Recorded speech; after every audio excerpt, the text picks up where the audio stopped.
You'll hear two people organizing a going-away party for a mutual friend. First, you have some time to look at questions 1 to 4.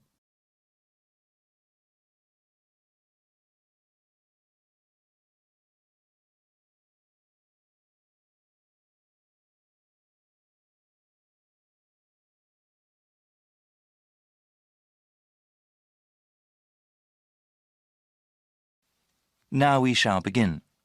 You should answer the questions as you listen, because you will not hear the recording a second time. Listen carefully and answer questions 1 to 4. Hey Bruce, looks like we got some planning to do for Albert's going away party, right? There are certainly some things we have to talk about now. Yeah, that's better than doing everything at the last minute. Okay, so I can write some notes as we talk. Sure thing. So, when should we have the party? He goes to Thailand on the 26th of August. Okay, let's have it on the 24th then. Yes, let me see. That's a Friday. That'd be perfect. Now, where should we have it? At a bar or a club? You know, I think he would like something really intimate, nothing too loud. A restaurant would be good. Maybe the Apple Tree Grill? Great place, sounds good. Okay, now we have to think about who to invite. Well, his best friend from college. Sure. And his cousins? Right. Oh yes, his co-workers. Yeah, okay, his co-workers and his boss. Any other people? How about his yoga classmates? He does love yoga, but that might be too many people. I suppose so. I can email and text message the invitations. When should I send them? We should send them out soon, but not too early.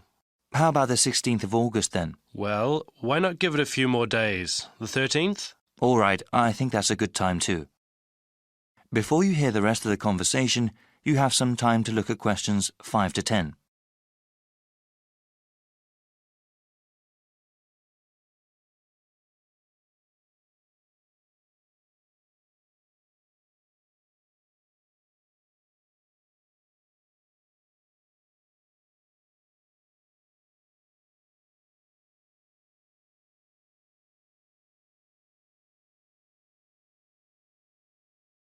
Now listen and answer questions 5 to 10.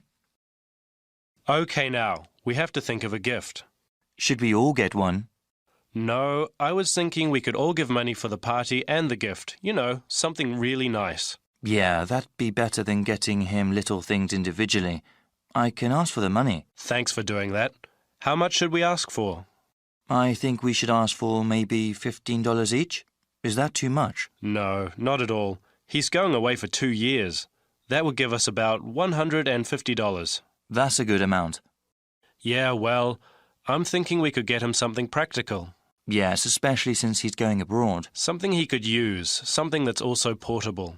We could get him an article of clothing, perhaps, or maybe even a pair of shoes. Shoes are nice, but they might wear out easily, especially where he's going. Maybe a book light? A what? Yeah, he loves to read, and a book light would be very convenient when he travels. Okay, that's one good gift idea. Did you write that down? Yep. Now, we need to think about reservations at the restaurant. Well, we should get their big banquet room, yeah? Yes, definitely. Should we ask the restaurant to prepare a buffet? Isn't that expensive? No, I don't think it is. A buffet dinner sounds cheaper than everyone ordering individual meals. Definitely. How about drinks? They can buy drinks themselves, or bring their own. Okay. Yeah, it would cost too much if we bought drinks ourselves. Certainly. We have to ask someone to bring an MP3 player. The restaurant has speakers and we can hook it up for music. Sounds good. Actually, there is one more thing that I thought we should do since Albert is leaving for such a long time. What were you thinking of? Maybe we could have a slideshow of all the fun times we've had. That'll take a little bit of work, but I think it's a great idea. Actually, in the invitation, can you ask for some photos people have of him? Yeah, definitely. I can scan them or people can send me digital photos they have. All right. I'll tell them when I send out the invitations. Then I can make a little presentation. I can't wait to see his reaction. Yeah, especially that one picture where... That is the end of part 1. You now have half a minute to check your answers.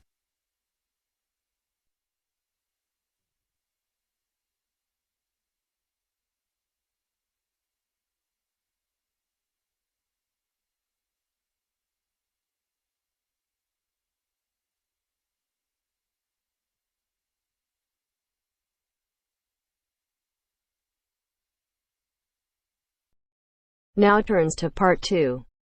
Part 2. You'll hear a man talking about living and working on Trinidad. First, you have some time to look at questions 11 to 15.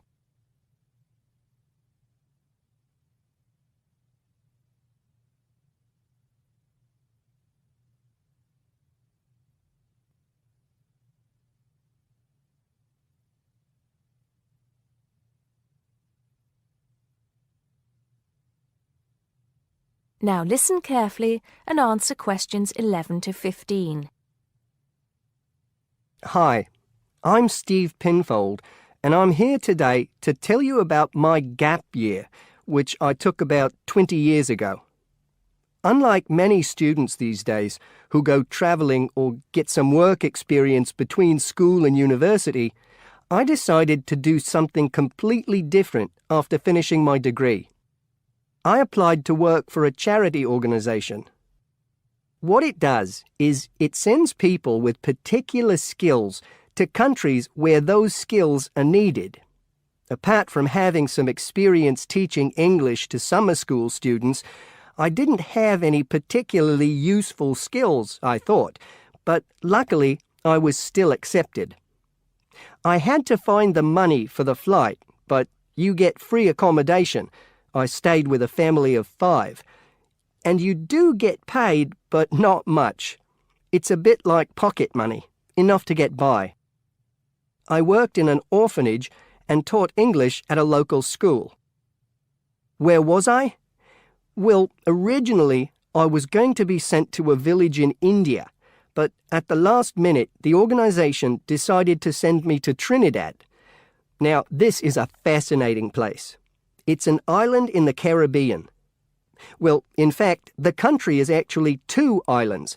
The smaller one is called Tobago, which is connected somehow to the word tobacco. Anyway, there I was, a young white guy living and working on an island which is mostly a mixture of descendants from Africa and India. The Africans were originally brought over as slaves, and the Indians came later as indentured workers. That means they agreed to come for a specific time, but many of them stayed. There are also some Trinidadians of Chinese and British origin, though the native inhabitants were basically wiped out by colonialization. I myself felt completely accepted and had the time of my life. The language everyone speaks is English, so there was no problem for me there, but some concepts don't quite translate. They're pure Trinidadian. There's the term liming, for example, which means sitting around watching the world go by. Also, there's the famous carnival, when the whole island is taken up in playing mass. For a whole month, around February or March, it depends when Easter is, everyone's busy preparing costumes, practicing calypsos, soca and steel pan music, and most importantly, partying. Before you hear the rest of the talk, you have some time to look at questions 16 to 20.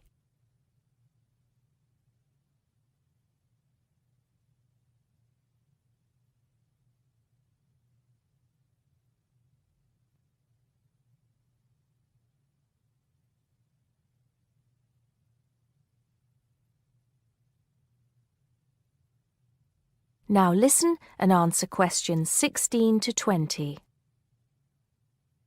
When the actual official carnival starts, it's days of 24-hour dancing in the streets. In Trinidad, it's called whining. You've probably seen this sort of thing on TV, in the more famous carnival in Rio, or even at the Notting Hill Carnival in London. Many people join bands, each one of which has a theme. For example, the sea or jungle fever, and they have costumes designed and made to go with the theme. These can cost $1,000 for the king and queen of each band. They're incredible. The whole city is a non-stop party zone full of colour and sound. It's serious too. The bands are in competition and the winner gets $1 million. Sorry, I got a bit carried away with those memories. Back to my real job there. The orphanage was called St. Augustine's, and that's also the name of the place where it was, St. Augustine, a town just outside the capital city, Port of Spain. I didn't have any particular job description, just to be with the children and tell stories, sing songs and play games. Oh, and we also went camping in the jungle once. I could tell you a few stories about that particular escapade. Every time I arrived at the gate, kids would come running towards me, shouting, with big smiles on their faces. The younger children seemed fascinated by my blonde hair and loved to touch it as if it was something miraculous. The English teaching I did 2 days a week in a primary school for 6 to 11-year-olds. The kids may have been poor, but they all wore neat and clean uniforms and were so respectful and enthusiastic. I've now been teaching for many years in different countries, and I still think those were the best students I've ever taught. What else did I do while I was there? I swam a lot. Can you imagine what it's like swimming with dolphins and with pelicans diving into the sea right next to you? More seriously, I trained to be a Samaritan. That's someone who listens and supports people who have problems with their lives. Overall, what I took from the experience was a sense of being in another culture, or rather cultures. As humans, we all share many characteristics, but we express ourselves in various ways.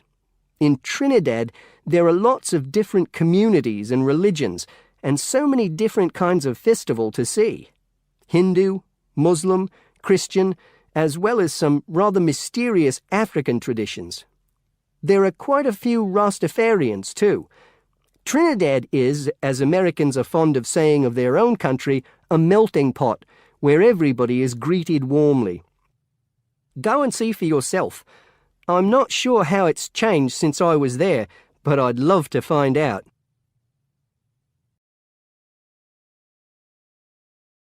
That is the end of part 2. You now have half a minute to check your answers.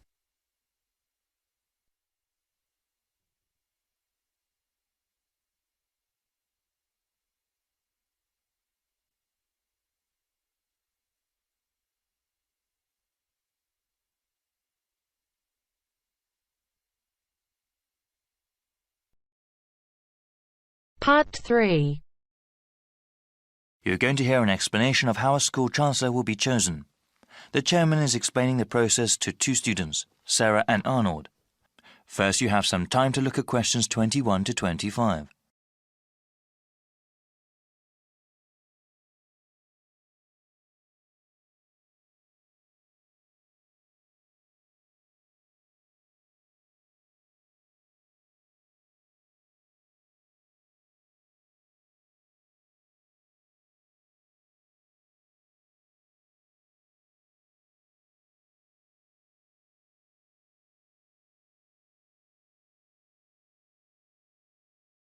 Now listen carefully and answer questions 21 to 25.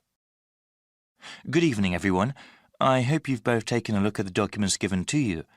As student members of the University Chancellor Selection Committee, you will help to select a new Chancellor for our university. This person will be responsible for the operations, academics, and budget of the university.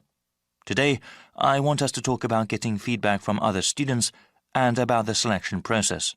Okay, so what exactly will our roles be? You both are full members of the committee representing the interests of the student body. When we go over the applicants for Chancellor, your votes will count the same as other committee members.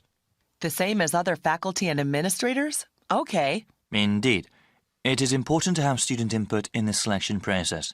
That will be part of your duties as committee members, to talk to the student body and get a feeling for what they want in a new Chancellor. You will report back to me, the committee chairman, and then talk to the rest of the committee. I suggest that you contact the student newspaper and ask them to do some sort of survey. You both can also talk to the heads of various student organisations and gauge their opinions. All right, what sort of questions should we ask? Well, if you know of any issues important to the student body as a whole, you can ask them about that. I know that there was a recent increase in student fees. Since the Chancellor is in charge of the budget process, he or she will certainly be involved with that. But that is one topic that everyone can be asked about. A question about financial issues? Okay. You also mentioned going to different student groups. I was wondering, would that be appropriate? If the Chancellor is the head of the whole university, is it that important to ask the opinions of a smaller individual organisation? Definitely. They may be smaller organisations, but they often represent a wide number of students. It would be in the best interests of the school to have a Chancellor that understands the needs of not just the community as a whole, but of the different parts that make up that whole. I see. I guess it would be best to contact the leadership group of each club and group. Yes, actually, that would probably be the most efficient way to get their opinion. Before you hear the rest of the explanation, you have some time to look at questions 26 to 30.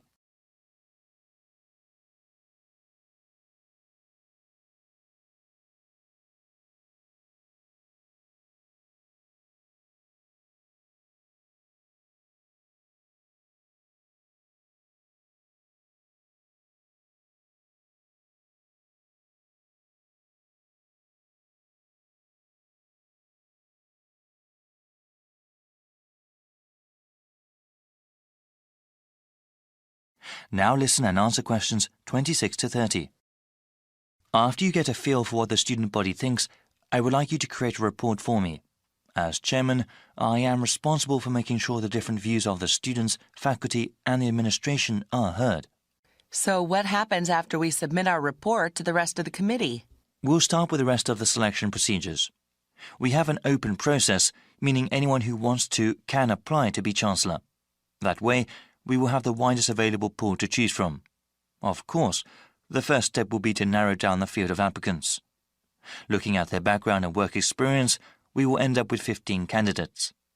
There will be further background checks on the remaining candidates.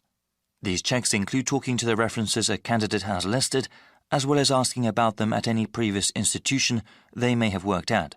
This is quite a rigorous process, isn't it? It has to be. The Chancellor represents the university, so we need the best qualified person. After the background checks, we will contact candidates and ask them to come in for an interview before the committee. I remember hearing that we'll also be sitting in on those interviews. It'll be difficult to think of good questions to ask all those candidates. Well, I think the committee as a whole will do that. Okay. That sounds like the best way. Yes, it's quite a rigorous interview process.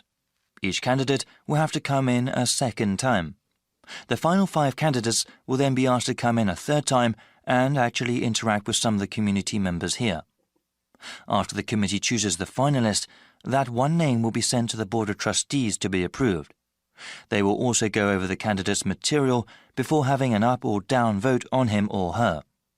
Then that person becomes the Chancellor of the university? It is good to have so many people working together on this. I'm sure we'll find a great Chancellor. Yes, actually there are many interesting stories about past selection committees. That is the end of part 3. You now have half a minute to check your answers.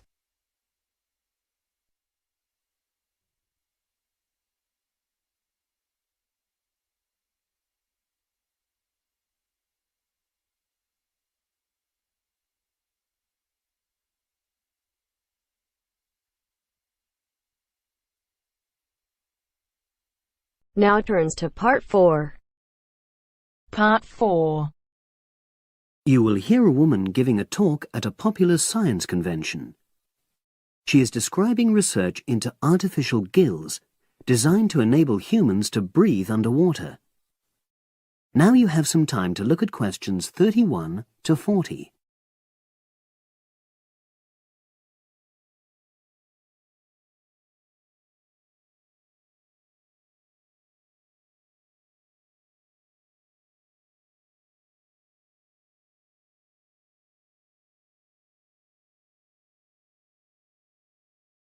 Now listen and answer questions 31 to 40. In my talk today, I'll be exploring the idea of artificial gills.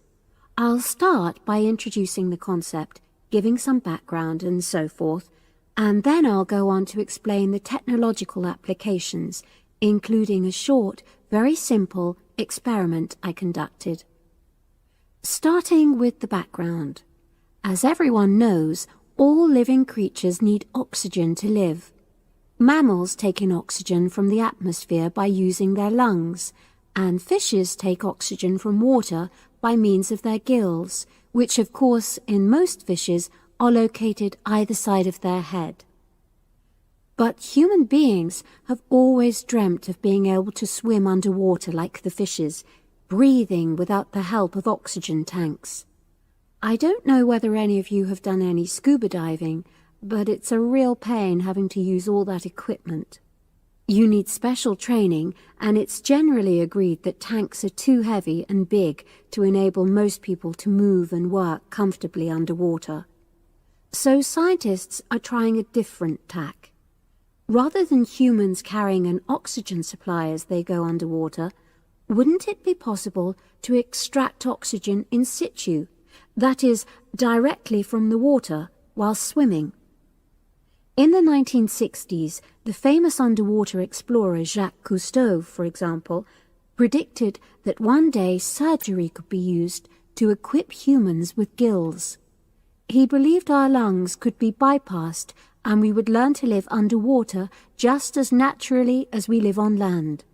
But of course, most of us would prefer not to go to such extremes.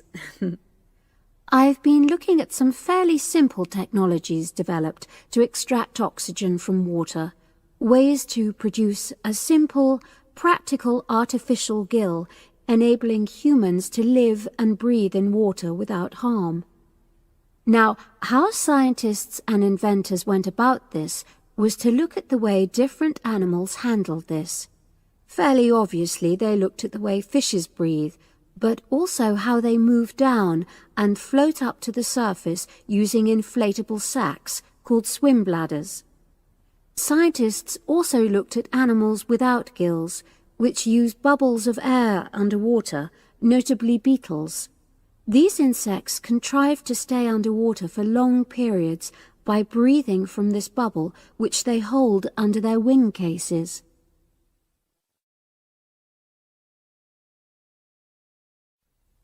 By looking at these animal adaptations, inventors began to come up with their own artificial gills. Now, making a crude gill is actually rather easy, more straightforward. You take a watertight box, which is made of a material which is permeable to gas, that is, it allows it to pass through inwards and outwards. You then fill this with air, fix it to the diver's face, and go down underwater. But a crucial factor is that the diver has to keep the water moving so that water high in oxygen is always in contact with the gill, so he can't really stay still. And to maximize this contact, it's necessary for your gill to have a big surface area. Different gill designers have addressed this problem in different ways, but many choose to use a network or lattice arrangement of tiny tubes as part of their artificial gills. Then the diver is able to breathe in and out. Oxygen from the water passes through the outer walls of the gill, and carbon dioxide is expelled. In a nutshell, that's how the artificial gill works. So, having read about these simple gill mechanisms, I decided to create my own. I followed the procedure I've just described, and it worked pretty well when I tried it out in the swimming pool. I lasted underwater for nearly 40 minutes. However, I've read about other people breathing through their gill for several hours. So the basic idea works well, but the real limitation is that these simple gills don't work as the diver descends to any great depth, because the pressure builds and a whole different set of problems are caused by that. Research is being done into how these problems might be overcome, but that's another story. which has to be a subject of another talk. Despite this serious limitation, many people have high hopes for the artificial gill, and they think it might have applications beyond simply enabling an individual to stay underwater for a length of time. For example, the same technology might be used to provide oxygen for submarines, enabling them to stay submerged for months on end without resorting to potentially dangerous technologies such as nuclear power. Another idea is to use oxygen derived from the water as energy for fuel cells. These could power machinery underwater, such as robotic devices. So, in my view, this is an area of technology with great potential. Now, if anyone has any questions, I'd be happy to answer. Yes, lady at the...